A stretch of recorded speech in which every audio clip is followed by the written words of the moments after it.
اي طاوله ما بيعجبها الاكل ما بيدفع شيء ابدا. هي اصناف الشاورما ما بتلاقيها بكل المانيا. اليوم نحن بمطعم حكاية شامية بمدينة اوبرهاوزن.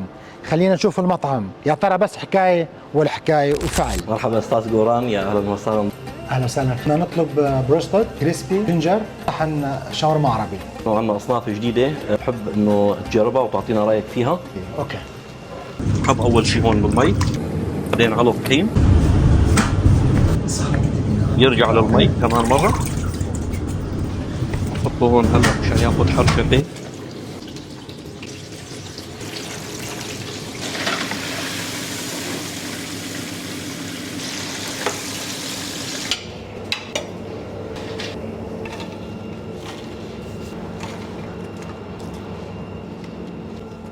خلينا نجرب الكريسبي.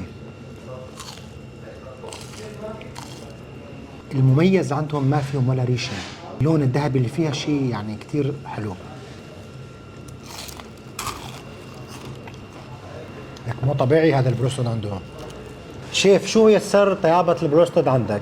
صراحة ولأول مرة عم لاحظ ما في ريش بالبروستد. الريش عندي خط احمر، مستحيل تلاقيها عندي بالمطعم. الطحين من امريكا والبهارات من سوريا، فكيف تتوقع تطلع الطعمه؟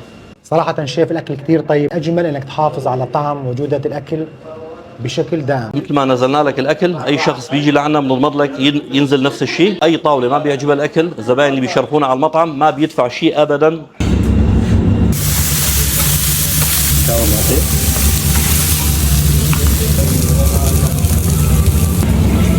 باربيكيو زوزة،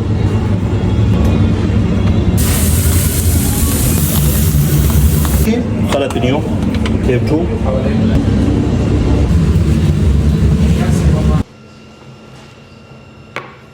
عندك هون مع البرمزان جبنه والفطر وخلفنيو حده شوي مع الكريم التوم طبعا. وعندنا هون النوع الثاني مع تشيلي تشيز زوزة كمان حد مع الفطر. وعندنا هون النوع الثالث كمان بالباربيكيو زوز والفطر والخلفنيو. شوف اللي أول شيء ها. نجرب هاي هلا. يا سيدي بكل وحدة بتاخذك لمكان ثاني. خلينا نجرب هاي. اوه، هاي التوب. هاي اللي معجبني كثير طيبة. استاذ جوران، شو تقييمك للمطعم؟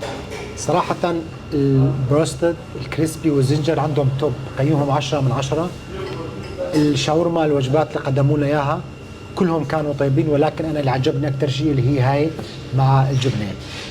بيستحقوا انكم تجربوها. ضلوا بخير وصحة وعافية يا رب.